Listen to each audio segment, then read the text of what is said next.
আজকে সকালে ল্যাদ খেতে খেতে এত দেরি হয়ে যাবে কে জানতো। যাই হোক, ঘুম থেকে উঠে ফ্রেশ হয়ে সোজা রান্নাঘরে দৌড়েছি। গিয়ে তাড়াতাড়ি করে ভাত করে নিয়ে একে একে রান্নাগুলো করে নিলাম। একদম ঝাড়াঝাপটা রান্না করেছি।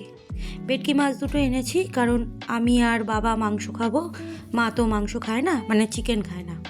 মাছের ঝালটা আবার পাতলা হলে মায়ের চলবে না, তাই একটু রসিয়ে কষিয়ে রান্নাটা করে নিলাম।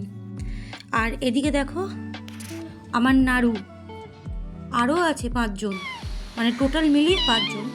তার মধ্যে এটা একটা, একে আমি নাম দিয়েছি নাড়ু। আমাকে দেখিয়ে ওরে বাবা কেমন ঢং করতে শুরু করে দিল দেখো। যাই হোক, ওকে আদর করে আবার রান্নাঘরে এসে মাছগুলো ছেড়ে একটা গ্যাসে উচ্ছে আলু সেদ্ধ বসিয়ে দিলাম।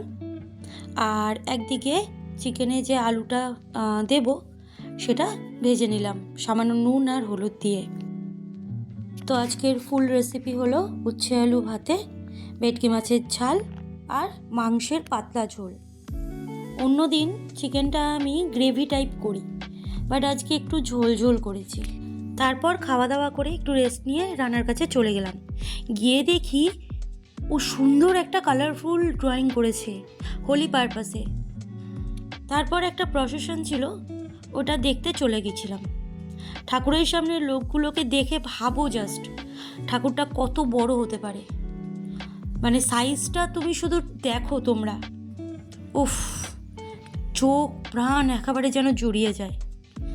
যাই হোক, যেহেতু আজকে আমার জামাইয়ের জন্মদিন ছিল, সেহেতু একটু কেক কাটাকাটির ব্যাপার ছিল।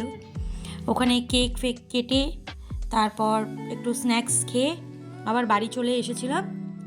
অনেক অনেক রাতে একটুখানি ভাত আর একটু ওই মাংসের ঝোল আলু খেয়ে নিয়েছিলাম, যদিও বা একদমই খেতে ইচ্ছা করছিল না। তো এই ছিল আজকে আমার ভিডিও। দেখা হচ্ছে নেক্সট ভিডিওতে। Till then tata. জমিয়ে খাওয়া দাওয়া করো, ভালো থাকো, সুস্থ থাকো।